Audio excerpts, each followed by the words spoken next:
नमस्कार दोस्तों, ढोल में पोल चैनल में आप सब मित्रों का हृदय से अभिनंदन करता हूं। दोस्तों, आज हम देखेंगे अपने देश की सती प्रथा जो थी वो कितनी निर्मम थी, कितनी क्रूर थी और किस तरह जो है पति के मर जाने पर स्त्रियों को जबरन जो है जला दिया जाता था चिता पर रख करके। कहीं कहीं जो है अपवाद स्वरूप कुछ स्त्रियां जो है स्वेच्छा से भी ऐसा करती थीं। उनको जो है धर्म का पाठ ऐसा पढ़ा दिया जाता था कि उनका मूड बन जाता था और वो स्वेच्छा से ही फिर चिता पर चढ़ जाती थी। यद्यपि दोस्तों, कोई जीवित जो है मरना नहीं चाहता है, वो भी इतनी बुरी तरह से चिता में जलकर। लेकिन उन लोगों की जो कथा कहानियाँ थी, ऐसी माहौल बना दिया जाता था कि स्वर्ग में जाएगी और ये भी पति भी जा रहा है, दोनों को साथ वहाँ जगह मिलेगी, तो जो है उसमें आ जाती थी।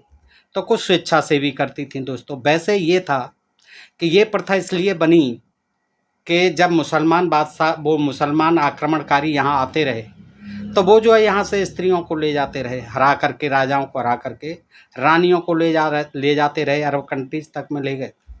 तो इससे डर करके क्या करती थी महिलाएं जो है वो फिर आत्मदाह कर लेती थी चिता में कूद करके। इसी तरह पद्मावती का केस था, जब हुमायूं ने जो है उस पर नीयत डाली थी, अलाउद्दीन खिलजी ने।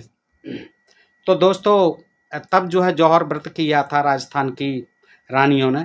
तो इसी तरह से जो है कुछ इनकी मजबूरियां भी थी और पता नहीं उस समय के लोग जो है कैसे थे, जो कि जो चंद मुट्ठी भर आक्रमणकारी उन्हें ले जाते थे और उन्हें हरा जाते थे और उनको ले जाते थे, अरब तक ले जाते थे। दोस्तों, पता नहीं इतनी जनसंख्या होते हुए, इतना विशाल देश होते हुए, चंद लोग जो आते थे, मुट्ठी भर लोग आते थे, हमारी बहन बेटियों को उठाकर वहाँ ले जाते थे। तो इसलिए भी अपनी इज्जत को बचाने के लिए वो आत्मदाह, सामूहिक आत्मदाह कर लेती थी।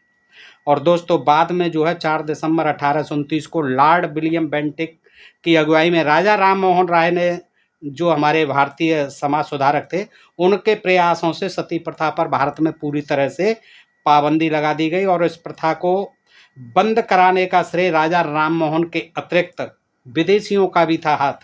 कश्मीर के शासक सिकंदर, पुर्तगाली गवर्नर अल्बुकर्क, मुगल सम्राट अकबर, औरंगजेब और लॉर्ड कॉर्नवालिस और लॉर्ड विलियम बेंटिक को जाता है। तो दोस्तों, आज हम शुरू करते हैं कुछ इतिहासकारों से कि इतिहासकारों ने यहाँ आकर के क्या देखा और क्या लिखा इतिहास में, वो कुछ विवरण, और कुछ जो है औरंगजेब के ऊपर भी जीवनी लिखी। निकोला मनुची, जो कि इतालवी था इतिहासकार, उसने लिखी, और जो ईरान होते हुए भारत पहुंचा था। तो देखते हैं दोस्तों उसने क्या लिखा।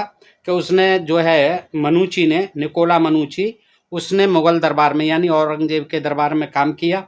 और उसने अपनी किताब में लिखा कि मैं एक दिन आर्मीनिया के एक साथी के साथ घूम रहा था, घोड़े पर थे, सवार थे, ये भी अपने हथियार वगैरह तलवार रखते थे।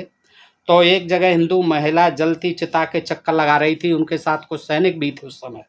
तो उसकी नज़र अचानक हम पर पड़ी, चिता के चक्कर लगा रही थी। और ये कहता है मनुची, इतालवी जो इतिहासकार है, वो लिखता है अपनी पुस्तक में कि एक हिंदू महिला जलती हुई चिता के चक्कर लगा रही थी और उसकी नज़र जब हम पर पड़ी तो उसने कहा, ऐसा कहा, हमें ऐसा लगा मुझे बचा लो, वो हमारी तरफ जो है इशारा करके कि मुझे बचा लो। तभी मेरे साथी ने मुझसे पूछा कि क्या हमें इसे बचाना चाहिए। उनके पास 2 4 6 सैनिक भी थे, तो वो तैयार हो गए, कहाँ बचाना चाहिए। तो वो सैनिक जो है उस पर तलवार लेके उस ओर दौड़े। तो वो लोग जो है घेर के और उसको जलाना चाह रहे थे, वो वहाँ से भाग लिए। और वो जो है एक साथी ले करके उसको घोड़े पर बैठा करके ले गया। तो दोस्तों, वो आगे लिखता है कि एक बार जो है फिर मैं जो है सूरत पहुंचा, वो सूरत लेके पहुंच गया। नौजवान ने उससे शादी कर ली और सूरत लेके पहुंच गया। तो जब महीनों बाद में सूरत में उससे मिला, तो वही साथी और महिला अपने बेटे के साथ मिली। देखिए, बच्चा हो गया उसके। महिला के जान बचाने के लिए मुझे उसने, महिला ने धन्यवाद दिया। हालांकि जब औरंगजेब कश्मीर से लौटा, उस समय कश्मीर में था औरंगजेब, जब औरंगजेब कश्मीर से लौटा तो कुछ ब्राह्मण उसके पास शिकायत लेकर गए कि तुम्हारे जो मुगल सैनिक हैं वो हमारी सती प्रथा में रोड़े अटका रहे हैं और लोग स्त्रियों को सती नहीं होने दे रहे हैं। शिकायत लेकर के गए। तो इस पर औरंगजेब ने क्या कहा, तत्काल ही सरकारी फरमान जारी कर दिया कि आज से जहां तक मुगलों का राज है उस पूरे इलाके में किसी भी महिला को सती नहीं होने दिया जाए। इस तरह से औरंगजेब ने भी बंद कराने का प्रयास किया था दोस्तों। और क्या था, आपको बताएं कि यूरोप के तमाम यात्री हमारे यहाँ इतिहास लिखने आते रहे, इतिहासकार आते रहे। उनमें जो है Father Anthony Monserrate, Ralph Fitch, William Hawkins, Nicholas Withington, Francis Bernier सहित कई यात्रियों ने अपने अनुभवों से लिखा है, जिससे भारत की सामाजिक स्थिति का पता चलता है। भारत की सामाजिक स्थिति का पता चलता है। ये जो है यूरोप से आए हुए इतिहासकार थे।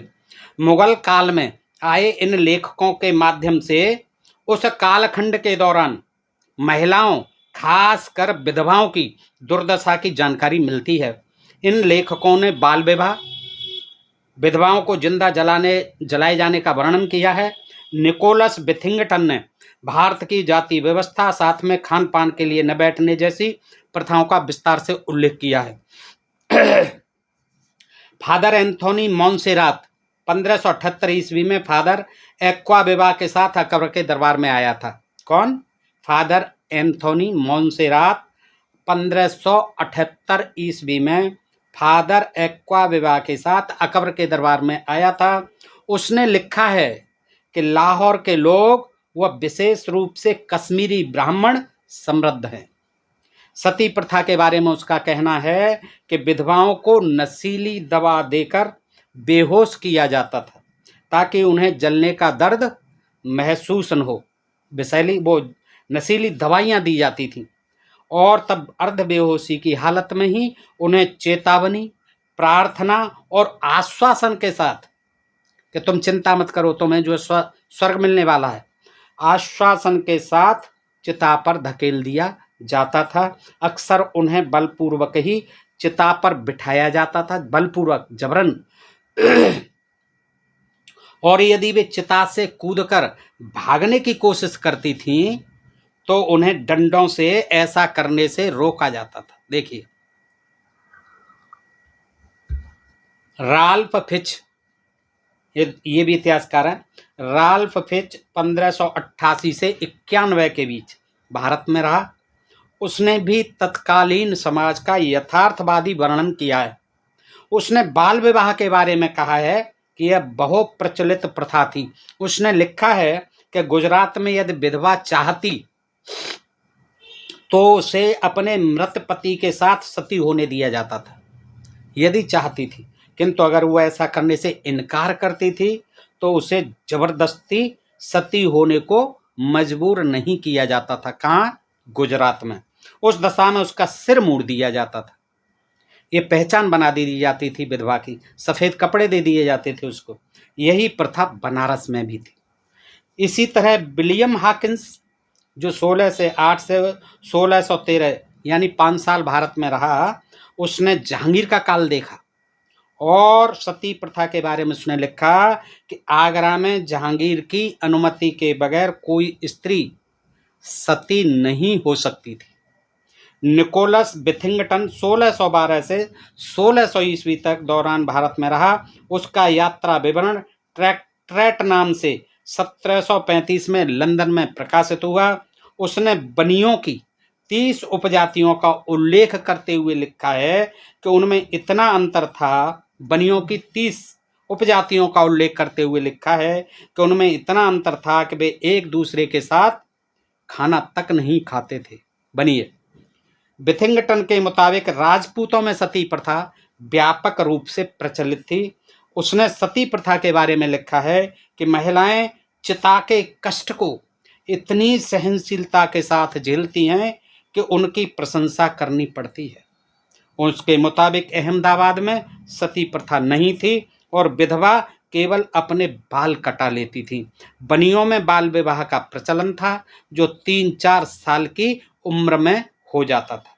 देखिए, फ्रांस का चिकित्सक फ्रांसिस बर्नियर 1658 ईस्वी में सूरत पहुंचा। उसने अहमदाबाद, आगरा, कश्मीर व बंगाल की यात्राएं की। वर्नियर के मुताबिक ब्राह्मणों का वर्ग अंधविश्वासों तथा भ्रांतियों को बढ़ावा देता है, जिसके कारण उनकी संपन्नता बनी रहती है। अंधविश्वास और भ्रांतियों को बढ़ा करके ब्राह्मणों की संपन्नता यानी माला माल बने रहते हैं। उसने सती प्रथा और जगन्नाथ की मूर्ति से अबोध लड़कियों के विवाह का वर्णन भी किया है। अबोध लड़कियों से, किससे? जगन्नाथ की मूर्ति से। जगन्नाथ मंदिर पुरी में, उड़ीसा में। उसमें क्या है, ये देवदासियां बनाई जाती थी। इसका मतलब है देवता से शादी करने का मतलब देवदासी बनाना, जिसका फायदा पुजारी उठाते थे। पुजारी फिर उनका शोषण करते थे।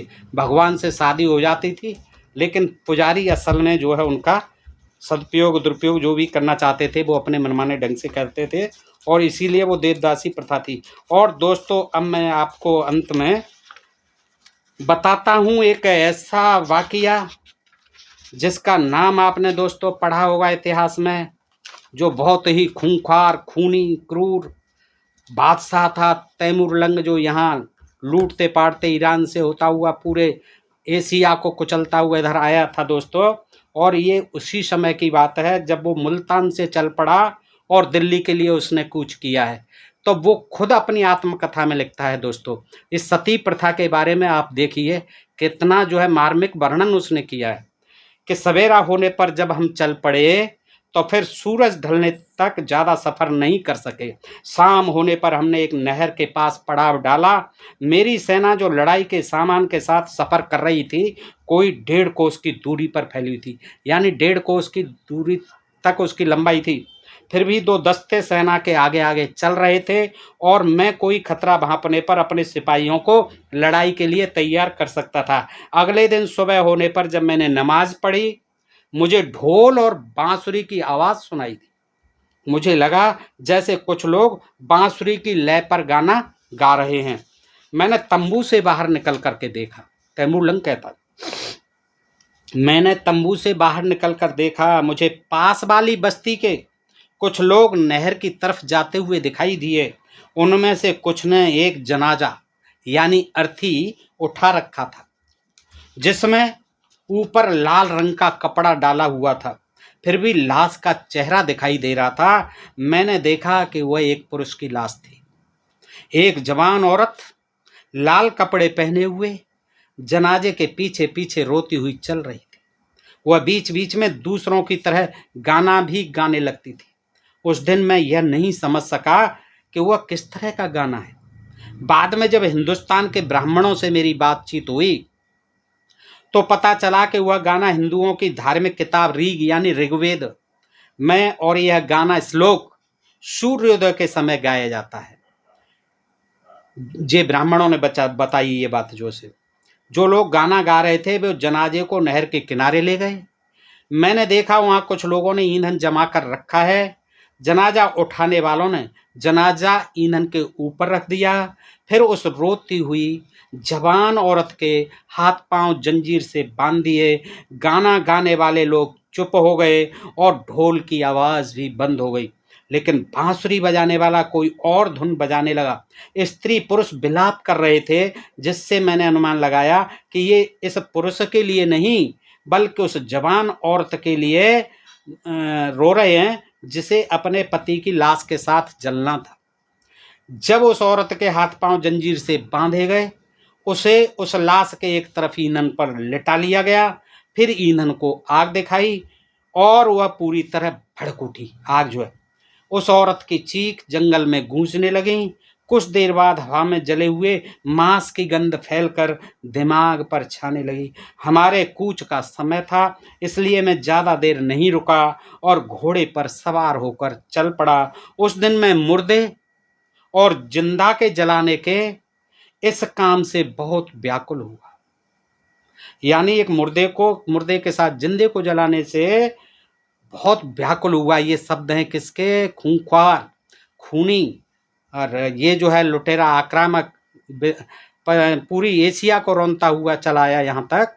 उसने लिखा, ये तैमूरलंग ने। देखिए वो कहता है कि मैं उस दिन मुझे जाना था, कूच का समय था, दिल्ली पहुंचना था, इसलिए मैं ज़्यादा देर नहीं रुका और घोड़े पर सवार होकर चल पड़ा। उस दिन मैं मुर्दे और जिंदा के जलाने के इस काम से बहुत व्याकुल हुआ और जब तक हिंदुस्तान में रहा फिर कभी मुर्दा और जिंदा जिस्मों को जलाने के स्थान पर ऐसा दृश्य देखने नहीं गया। फिर मेरी हिम्मत नहीं हुई। होती रहती थी इस तरह की वारदातें, सती की जो है प्रथा चल रही थी। तो उसने साफ कह दिया कि उसके बाद मेरी हिम्मत नहीं पड़ी। उस दिन जो है मेरा जो है हृदय मनो मस्तिष्क बहुत व्याकुल हुआ। तो ये तैमूर लंग की जीवनी से दोस्तों मैंने आपको एक वाकया सुना है सती प्रथा के बारे में। आप बताइए आपको ये प्रसंग कैसा लगा, आपको क्या कहना है सती प्रथा के बारे में और इस तैमूर लंग के बारे में, जो कि इतना खूनी बादशाह होते हुए भी और इस तरह से व्यथित हो गया यहाँ की सती प्रथा को देख करके दोस्तों। तो बताइए ये प्रसंग आपको कैसा लगा। अच्छा लगा हो तो मित्रों में अधिकाधिक शेयर करें, अपने प्रिय चैनल ढोल में पोल को सब्सक्राइब करते रहें। आज के लिए इतना ही दोस्तों, आप सबका हृदय से आभार, नमस्कार, जय भारत, जय इंडिया दोस्तों।